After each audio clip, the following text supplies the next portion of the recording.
Hey folks, John here, Alt Reforge. Welcome back. If it's your first time here, welcome. Sorry I haven't uploaded much lately. It's been crazy busy. There's been a lot going on here in the shop, from rearranging, making some improvements, getting the new machine installed, which I'm going to talk about more here in a minute. Also, I went on vacation and came back to a freaking dumpster fire of overdue orders.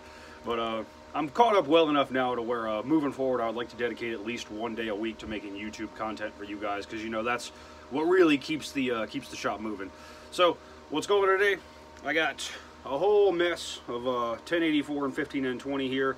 I think my 1084 is 1/4 inch thick and my 15N20 is 1/8 inch. I would like something a little more manageable, but this is all they had in stock when I ordered it. So we're gonna buck this down into more serviceable lengths, and we're gonna make a big old honking billet of Damascus. So let's get moving.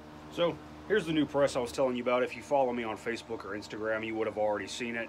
But it's a Riverside Machine 24-ton forging press. The reason I decided to go with this one is because of the relatively compact size. It's only about 5 feet tall with a 3 foot by 3 foot footprint if you leave it on the frame.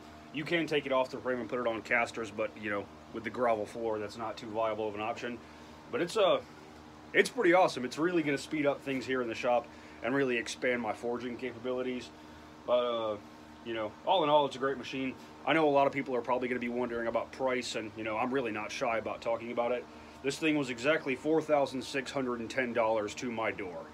Base price of the price is $4,100. Then you pay $500 more for residential shipping. It's a little cheaper to have it shipped to a business, but I mean, you know, that wasn't an option for me. And then a $10 postage fee, so $4,610 to my door, and then an afternoon of labor to actually get the thing in here. And I actually kind of wish I'd gotten some footage of me getting this thing where it needs to go, because I bet it was hilarious. You know, being an antisocial jerk is all fun and games until you got to move a 700-pound machine by yourself. What I ended up doing was taking a long steel bar and kind of wedging it up onto the frame and prying it while I pushed. And I can move it about 6 inches at a time. But I got it installed. It's a 220-volt single-phase, 5-horsepower motor pulling 23 amps. So it's got a lot of power, actually. Funny, out of the first batch of hammers I made, the first 2 got tossed because this thing kind of got away from me. And I ran the fullers way too deep, but it's a lot of machine and I'm still kind of getting the hang of it. But all in all, I'm really happy to have it and really blessed. I've been saving pretty aggressively for about 7 or 8 months to get it. And it's funny, when I ordered it, I had like just enough money to buy the press. So I bought it and I was like, hey, somebody want to like buy something so I can eat this week? But it all worked out great, and I'm super happy to have it. So there's that. You know, as someone who started with a Harbor Freight anvil and a crappy little coffee can forge, I'd like to think I've come a long way. But let's get moving on the project. Alrighty, we got our steel cut up, we got our work peg cut ready to go. I'm going to go through and grind all the mill scale off all these pieces, get it tacked up, get the work peg welded on, and we'll get moving.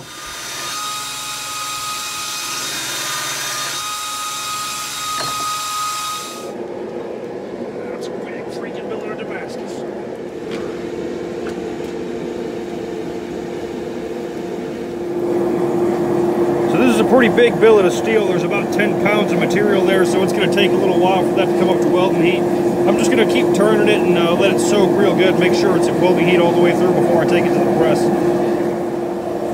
This is another reason why ribbon burners are so awesome. It's been about 15 minutes and that 10-pound chunk of steel is already pushing welding heat. I'm going to turn it a few more times, soak it for about 5 or 10 more minutes, and we'll see what we got.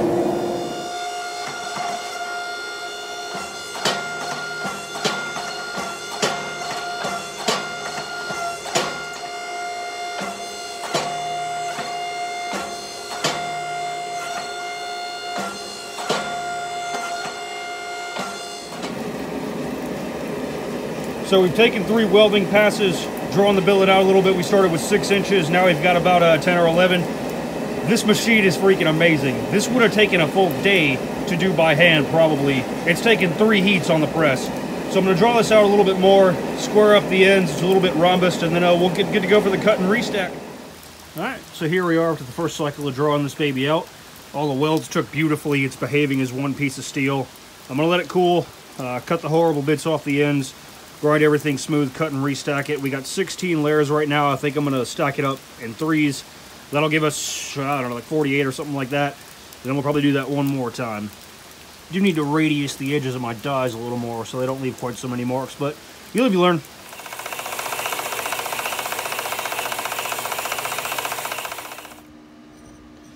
Alrighty, we got our billet cut up. Looks like we got some good material.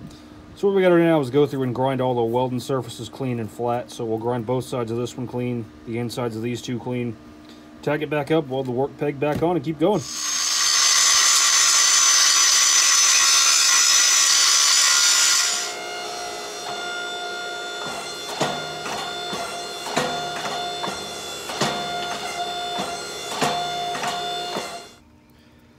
So here we are after drawing it out again. We should have 48 layers now. We'll cut off all that horrible bit down there where the work peg is.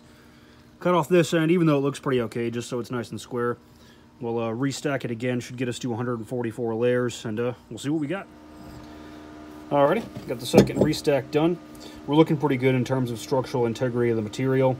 I don't know if you could see or not, but when I did the second weld, there was actually some space in between these pieces that I thought I could just forge weld closed in one quick go. I kind of took a chance and wanted to see if it would work. And it did, but I had a lot of incomplete welding around the edges that I had to fight pretty hard for the entire time I was drawing this out. I got good material and I did manage to fix it, but it's not something I want to chance again. So this time I'm going to take my time and grind these completely flat so they sit together real nice before I go in for the next forge weld. Unfortunately, that's all the time I got to work on this for today, so I'm going to set it to the side and hopefully be able to keep moving on it for too long. I tell you, grinding these things flat enough to get them to made up where I liked them took freaking forever. Next time I make a big billet, I might go the cut and fold route and see how that goes. But they're looking good. We'll get our work peg welded back on and keep moving.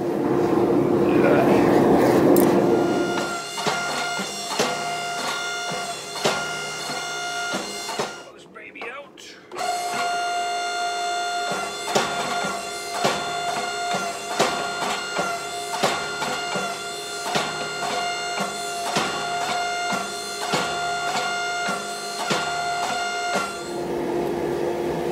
So, moving right along, drawing this thing out for the project I have in mind. I need about 3 feet or so, actually about 30 inches of good material. So I'm going to go ahead and cut off that horrible bit at the end and flip it around and draw it this other end, and we'll see what we got.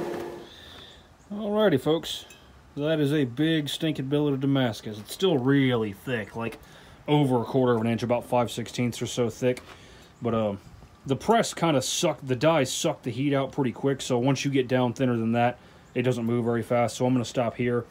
I'm kind of taking a different approach with the project I had in mind, so I really only need about 2 feet of this material. The rest will get cut off and used for other projects, but how you like that?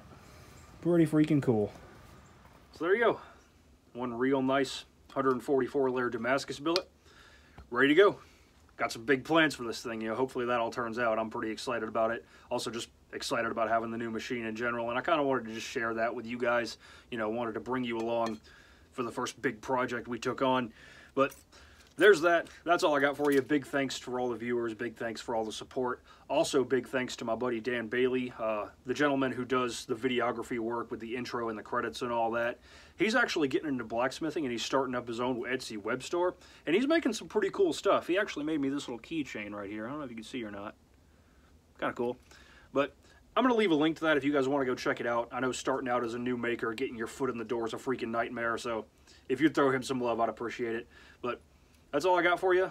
Links to the Etsy and the Patreon if you want to support me or purchase any of my work, and links to the Instagram and Facebook, which I'm a lot more active on than I am on YouTube if you want to stay a little more updated. But that's all I got for you, and y'all take care.